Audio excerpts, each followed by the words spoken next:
देश में diesel, petrol व गैस सिलेंडर के दामों में लगातार बढ़ोतरी देखी जा रही है।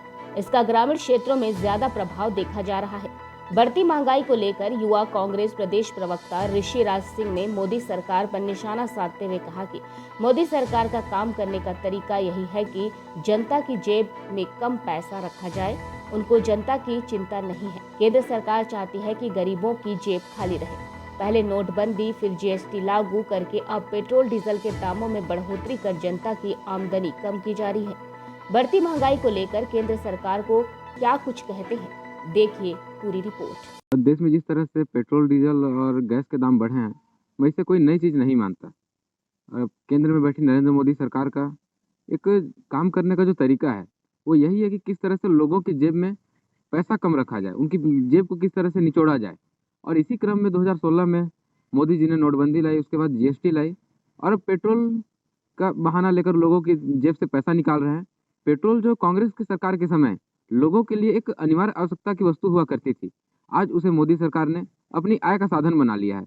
और मैं इसके लिए बस इतना कहना चाहूँगा कि काला धन की बात करने से पहले कलम रुक जाती है।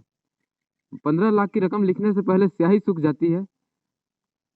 बस इतना, अब तो मुझे इतना शक है मोदी जी कि क्या आपको चाय भी बनानी आती है? आपने पूरे देश को 2 लोगों के हाथों में दे दिया है, अडानी और अंबानी, और उनकी संपत्ति लगातार बढ़ती जा रही है और देश के जो लोग हैं, उनकी संपत्ति, उनकी आय, उनकी दैनिक स्तर, उनकी जीवन जीने की जो शैली है, उसमें लगातार गिरावट हो रही है। लोग कुपोषण का शिकार हो रहे हैं।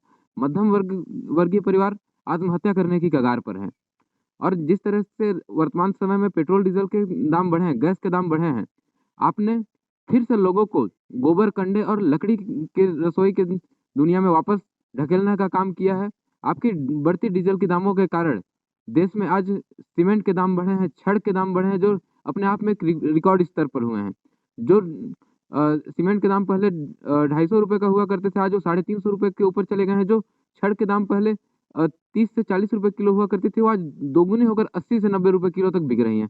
जो ये बता रहा है कि आपके इस शासनकाल में महज 4 सालों में देश की जो महँगाई है वो दोगुनी हो चली है और विकास के नाम पर कुछ भी नहीं हुआ है। लोग आत्महत्या करने पर मजबूर हैं। बढ़ते हुए गैस का दाम आपने देखा होगा, एक दिन में 50 रुपये बढ़ गए।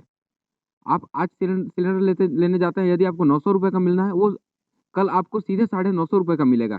यानी आपको महीने में कम से कम 2 किलो प्याज कम खाना है, या आपको 3 से 4 किलो टमाटर कम खाना है, आपको 2 किलो मटर कम खाना है, आपको अपने खाने के तेल में कटौती करनी है। यानी आप अपने परिवार को एक बहुत बड़े स्तर पर कुपोषण की राह पर ढकेल रहे हैं, जो बेहद आने वाले भविष्य में सेहत के रूप में देखें या बच्चों की शिक्षा के रूप में देखें, कहीं न कहीं आपको नुकसानदेह होगा, जिसका एक दूरगामी और दुष्प्रभाव देखने को मिलेगा आने वाले समय में।